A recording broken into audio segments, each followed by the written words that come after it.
Muli na naman nagkaloob ng serbisyo publiko ang UNCV sa isang orphanage sa Rio de Janeiro, Brazil bilang bahagi ng paggunita ng ika-11 anibersaryo. Ito ang balita ni Glenn Tabilisma.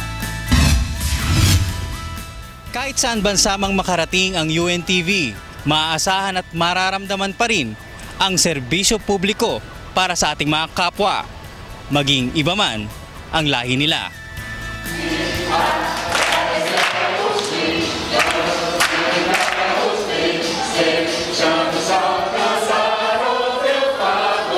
Kantahan at sayawan ang kumailan lang sa balkonahe ng isang orphanage sa Rio de Janeiro nang bisitahin ng UNTV at mga miyembro ng Church of God International o mas kilala sa Brazil sa tawag na Membros da Igreja de Deus Internacional.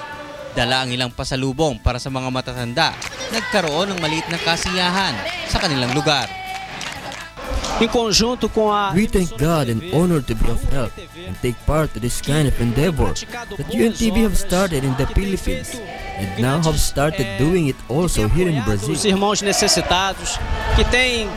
Layunin ng pagbisita na patuloy na maipadama sa mga matatanda dito sa Brazil na may mga tao pa rin nag-iisip at umaalala sa kanilang mga kapakanan, bagamat karamihan sa kanila'y iniwanan na mismo ng kanilang mga kaanak.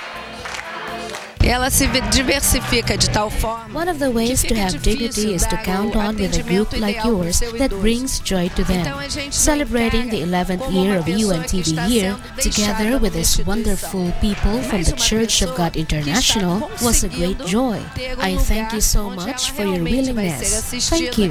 E o momento que a família se encontra com ela e vem buscar. Bukod dito'y nagsagawa rin ng blood donation ang UNTV, kasama pa rin ang grupo ng MCGI sa Brazil.